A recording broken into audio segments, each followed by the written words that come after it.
এটা কি হচ্ছে কি দাদু ভাই? বাড়ির সকলের সামনে লজ্জা শরমটা তো একটু করো। ও ছোট লোকের মেয়ে, ওর এসব জ্ঞান নাই থাকতে পারে, কিন্তু তুমি তো এই চৌধুরী বাড়ির ছেলে, তোমাকে এসব মানায় না দাদু ভাই।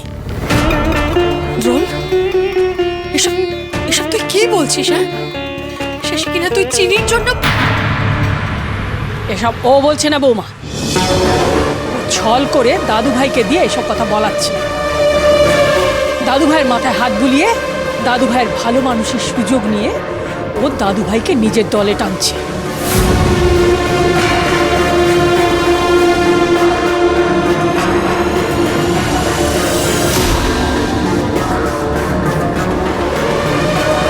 এ বাবা, চিনি আবার ফিরে এসেছে। নির্ঘাত দ্রোণী ওকে ফিরিয়ে এনেছে। আমি ভাবতে পারছি না দ্রোণ, আমি ভাবতে পারছি না তুই কি করে এতটা মোহগ্রস্ত হলি রে। এই মেয়েটার জালে তুই এমন ভাবে পড়লি যে ছি ছি ছি ছি। আন্টি, তুমি দ্রোণকে দোষ দিচ্ছ কেন? যা করেছে এই চিনি করেছে। ও নিশ্চয়ই বাইরে থেকে ফোন করে দ্রোণের মাথাটা খেয়েছে, আর সেই জন্য দ্রোণ বিরক্ত হয়ে ওকে বাড়িতে আসা পারমিশন দিয়েছে। না সুফলা, আপনি হয়তো ভুল করছেন। আপনি হয়তো ঠিকভাবে শোনেননি আমি কি বলেছি। আমি সত্যি চিনিকে মিস করছিলাম, আর সত্যি বলতে চিনিকে এখান থেকে অন্যায়ভাবে তাড়ানো হয়েছে। আর অন্যায়টা চিনি করেন, যারা তাড়িয়েছে অন্যায়টা তাদের।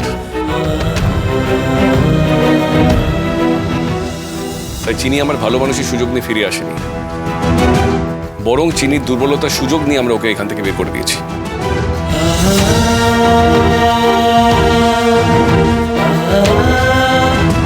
দাদু ভাই, তুমি সজ্ঞানে এসব কথা বলছো তো? দ্রোণ, চিনি অন্যায় করেনি, তুমি এই কথাটা কি করে বলছো? ও তো যেইভাবে বলা যায় সেইভাবে বলছি, আর কথাটা সত্যি সবলা। দাদা ভাই, আমরা সকলে নিজের চোখে দেখেছি চিনি কি করেছে।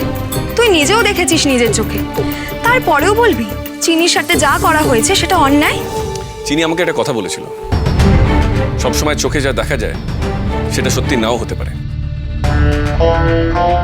আর কথাটা যে ঠিক সেটা আমি বুঝেছি। তোর আসলে সত্যি মিথ্যে সবটা গুলিয়ে গেছে দ্রোণ। আমি শেষবারের মতো বলছি, ওকে বের করে দে বাড়ি থেকে। ঠিক বলেছো, মিথ্যে কোনটা সত্যি কোনটা সত্যি সত্যি আমার গুলিয়ে গেছে, জানো তো। গুলিয়ে গেছে আমার চেনা মানুষগুলোর চেহারা, জাস্ট কেটে গেছে। আমি পুরোপুরি কনফিউজড। কি বলতে চাও তুমি? কার চেহারা গুলিয়ে গেছে তোমার কাছে? এক মিনিট।